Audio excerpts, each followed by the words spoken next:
हमारे साथ मनीष कश्यप जी के छोटे भाई करण कश्यप जी हैं और बिहार विधानसभा चुनाव नजदीक है, तो चलिए इनसे हम चर्चा करते हैं कि अब की बार बिहार में किनकी बनेगी सरकार और कौन होगा मुख्यमंत्री। देखिए, बिहार में जो लोग चाहेंगे उसी सरकार बनेगी, लेकिन जहाँ पे महागठबंधन की बात किया जाए तो लोग जैसे ही वोट डालने से पहले वो सोचने लगते हैं कि वो जंगल राज को याद करने लगते हैं। और बीजेपी जंगल राज बोलकर 3 बार 20 साल से वो सरकार में है, बीजेपी और जदयू सरकार है। लेकिन अभी बीजेपी का गठबंधन का भी बुरा हाल है। अभी चिराग पासवान जी का एक ट्वीट आया है, बोल रहे हैं कि मुझे दुख है कि मैं ऐसी सरकार का समर्थन कर रहा हूं जिस तरह से बिहार में एक के बाद एक हत्याएं, अपहरण, लूटपाट, डकैती, बलात्कार जैसी घटनाएं हो रही है। और अब ऐसा लग रहा है जैसे प्रशासन इन घटनाओं को रोकने में पूरी तरह से असमर्थ है। खुद गठबंधन के बड़े नेता बिहार सरकार को घेर रहे हैं। अब सोच लीजिए यहाँ बिहार सरकार क्या काम की है। यानी कहने का मतलब, चिराग पासवान जी के कहने का मतलब, यानी एनडीए के बड़े नेता के कहने का मतलब ये हुआ कि बिहार सरकार लूटपाट, हत्या और बिहार के विकास में बिल्कुल सक्षम नहीं है, बिल्कुल अपाहिज हो चुकी है। 20 जुलाई तक बिहार सरकार का आंकड़ा था कि 15 दिनों में 50 मर्डर हुआ है बिहार में, यानी एक दिन में लगभग 3.25 लोग जो है बिहार में लुढ़क जाते हैं। ऐसी सरकार के बारे में क्या कहिए। जंगलराज 2 आ गया है, जंगलराज 2 आ गया है। फिर कौन सी सरकार आएगी कि अपराधियों पर, अपराधी देखिए कभी जेल के अंदर मार देते हैं, कभी हॉस्पिटल के अंदर घुस के मार देते हैं, और सरकार जो है इस पर चुप करके खामोश। देखिए, अपराधी को डर है ही नहीं। वो जानते हैं कि हाँ यह निकम्मी सरकार कुछ कर ही नहीं सकती मेरी। उसको पता है, उसको डर, जब तक डर नहीं रहेगा अपराधी के अंदर में तब तक ऐसी ऐसी घटनाएं होती ही रहेगी। और इस समय पुलिस क्या है, शराब को खोजने में बिजी है, ट्रैफिक हेलमेट चेक करने में बिजी है, अपराधी खुलेआम घूम रहे हैं, कोई दिक्कत नहीं है। तो ऐसी सरकार को सच में पलट देना चाहिए, ताकि तो ऐसी सरकार को बनाया जाए ताकि लोग विकास की बात करें, रोजगार की बात करें, पलायन की बात करें, जो बिहार के लिए सबसे बड़ी अभिशाप है। उस चीज़ पर जो बात कर रहा है वो जिस पे उन लोगों को हम लोग चुनना चाहिए और बिहार के विकास के लिए आगे बढ़ना चाहिए। 2025 में बिहार में किनकी बनेगी सरकार, क्या राय है करण जी आपका। मुझे लग रहा है कि अब की बार जन स्वराज की सरकार बन सकती है, क्योंकि जिस तरीके से मगर बिहार में चल रही है, बाढ़ से लोग ग्रसित हो रहे हैं। आरा में आप देख सकते हैं, कोई भी पार्टी हो, चाहे जदयू हो, चाहे भाजपा हो, चाहे कांग्रेस हो, कोई भी वहाँ पे जा नहीं रहा है। लोग गरीब के घर ढह रहे हैं। हर पल में एक वीडियो वायरल होता है कि बुजुर्ग आदमी अपने आंखों में आंसू लिए और फपक के रो रहा है, लेकिन उसकी आंसू कोई दिख नहीं रहा है। लगभग उसको 20 साल 30 साल उसका इनकम एक घर में लगाता है और घर ताश के पन्ने जैसे ढह जाती है। तो अब की बार लग रहा है कि हाँ, जन स्वराज की सरकार बनेगी। और बिहार में जिस तरह से हत्याएं दिन पर दिन, लूट मार से चल रही है, लोग अब हो गए कि अब बदलाव जरूरी है। देखिए, जब तक बदलाव नहीं होगा ना, जब तक हम किसी को जांचेंगे नहीं कि हाँ ये कैसे काम कर रहा है, तब तक हम आगे बिहार की विकास हो नहीं सकती है। भाई में भी पन्ने को पलटना पड़ता है। हाँ। एक पन्ने पे आप रहिएगा तो सिर्फ उसी को अध्ययन कीजिएगा, दूसरा आपको अध्ययन नहीं मिल पाएगा, आप आगे नहीं बढ़ पाएगा। तो एक पढ़ाई में किताब को भी उदाहरण लेते हैं तो पन्ने को पलटना पड़ता है, यानी आगे बढ़ने के लिए आपको कुछ न कुछ बदलाव करना पड़ता है। तो अब की बार बदलाव होगा। अब विधानसभा में अक्सर देखा जा रहा है कि चाहे पक्ष हो या विपक्ष हो, सभी लोग एक दूसरे पर जो है कीचड़ उछालने पर लगे हैं, लेकिन बिहार के विकास की बात ना तो पक्ष कर रहा है ना विपक्ष कर रहा है। देखिए, पक्ष हो या विपक्ष हो, बारी बारी सबने लूटा हुआ है, तो विकास पे बात होगी भी नहीं। अभी मैं कल या परसों आप भी देख रहे होंगे कि हाँ जे एक दूसरे से लड़ रहे थे, विधानसभा में ही लड़ गए। जो बिहार का निर्माता है, लोग जनप्रतिनिधि है, वो खुद आपस में लड़ रहे हैं, तो बिहार की चिंता कैसे करेंगे। तो यही हो रही है, विकास वैसे ही विकास धराधर है। सिर्फ विकास पे बात ही कहाँ होती है, और जाति पे, धर्म पे, इसी पे बातें होती है, बस इसी तरह चलता है बिहार। सोशल मीडिया पर देखा जा रहा है कि जितनी भी पार्टियां बिहार में हैं, चाहे बीजेपी हो, आरजेडी हो, नीतीश कुमार की पार्टी हो, सभी लोगों की लड़ाई सिर्फ जन सुराज से ही क्यों है, जो जन सुराज अभी एक सिर्फ नई पार्टी उभर करके बिहार में आई है। हाँ, ये आपने बात सही बोला। जब तक आपको मैं कंपटीशन नहीं मानूंगा ना, कंपटीटर नहीं मानूंगा, तब तक आपकी मैं बात को चर्चा ही नहीं करूंगा।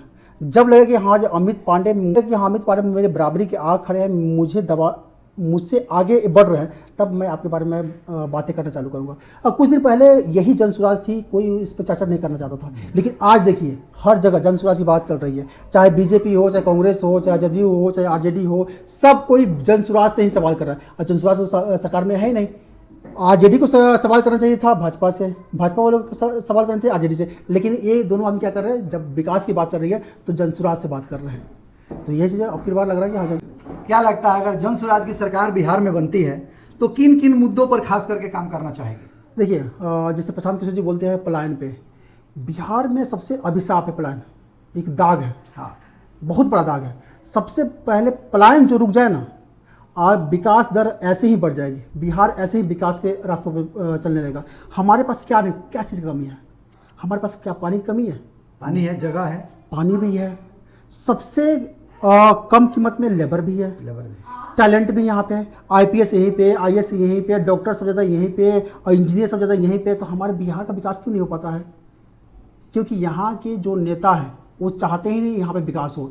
अगर फैक्ट्री खुलेगी तो हमारे पास अपॉर्चुनिटी रहेगी, तो हमारे बिहार के भाई यहीं पे काम करेंगे और बिहार के विकास में अपना अपना योगदान देंगे। लेकिन जब तक हमारे पास रिसोर्स ही नहीं रहेगी, हमारे पास कुछ काम करने के लिए फैक्ट्री नहीं रहेगी, कंपनी नहीं रहेगी, तो क्या करेंगे? हम तो डिपेंड हो जाएंगे दूसरे राज्य पे। वैसे ही अगर पलायन अगर रुक जाए, अगर यहाँ पे फैक्ट्रियाँ लगना चालू हो जाए, तो ये ऑटोमेटिक बिहार का विकास होना चालू हो जाएगा और जो धब्बा बना हुआ पलायन का दूसरे राज्य में हम लोग जैसे गाली सुनते हैं वो बंद हो जाएगी। गाली का आपने जिक्र किया तो आपसे हम बात करेंगे कि आज महाराष्ट्र में मराठी भाषा को लेकर के यूपी बिहार के लोगों को सबसे ज्यादा पीटा जा रहा है कि अगर महाराष्ट्र में रहना है तो मराठी बोलना पड़ेगा। यहाँ के नेता लोग जो वहां के मुख्यमंत्री को बधाई देते हैं जन्मदिन की, और इन्हीं की पार्टी की सरकार है, तो फिर ये नेताजी लोग एक बार उनसे इस मुद्दा पर क्यों नहीं बात करते हैं कि फिर हमारे बिहार के लोगों को महाराष्ट्र में क्यों पीटा जा रहा है? यहाँ भी बीजेपी की सरकार है, महाराष्ट्र में बीजेपी की सरकार नहीं सवाल करेंगे ना।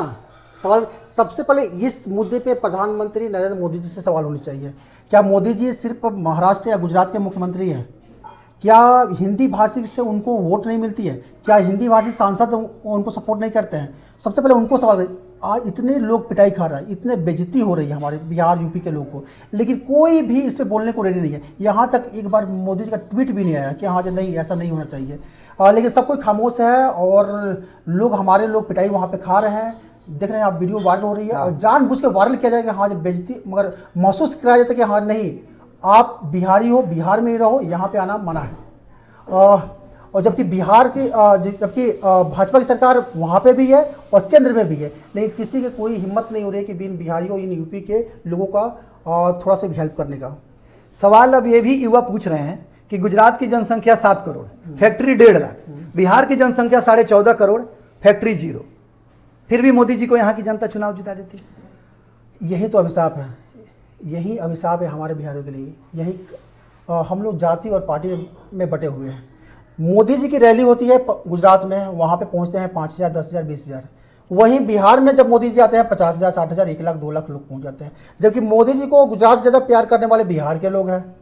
बिहार में पटना में जब बम ब्लास्ट होती है तभी भी लोग हर मोदी घर घर मोदी लोग बोल रहे हैं, लेकिन मोदी जी को बिल्कुल नहीं लगता है कि उनको लगता है कि हाँ जैसे जहाँ यहाँ पे लेबर कम हो जाएंगे, यहाँ पे रोजगार मिलना चालू हो जाएगा, गुजरात का विकास दर ऐसे ही खत्म हो जाएगी। तो चाहते हैं कि हाँ बिहार गुजरात का विकास हो, इसलिए बिहार को लेबर फैक्ट्री बनाकर रखना चाहते हैं, जानबूझ के रखना।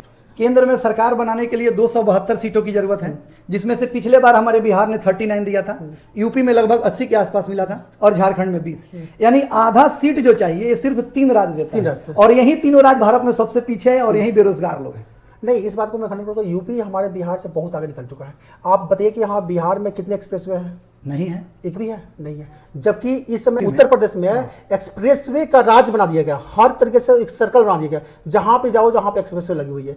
तो योगी जी के आने के बाद सच में यूपी का विकास हुआ है और बिहार अभी वही के वही है। बिहार के नेता उभरे ही नहीं है। आज पता चलिए हाँ जी बिहार में अगर सरकार बनती तो कौन मुख्यमंत्री बनेगा? कहाँ, बीजेपी नहीं बता पा कोई रही है ही नहीं।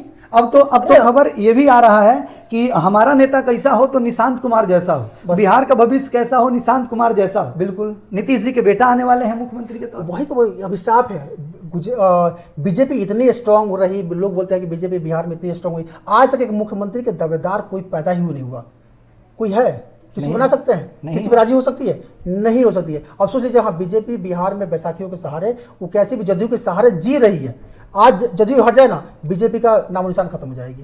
अभी जनसुराज के नेता प्रशांत किशोर जी, आपके बड़े भाई मनीष कश्यप जी, जनसुराज के प्रवक्ता मनोज भारती जी, तमाम बहुत सारे नेताओं पर, 9 नेताजी लोग और 2000 अज्ञात लोगों पर बिहार विधानसभा घेराव को लेकर के केस हुआ है, क्या कहिएगा, आखिर क्यों नीतीश सरकार ने केस किया? देखिए, जब मनीष कश्यप बाढ़ पीड़ितों का हेल्प कर रहा है, वहाँ पे मनीष कश्यप को उस टाइम FIR किया जा रहा है। ये शर्म की बात है, शर्म की बात है।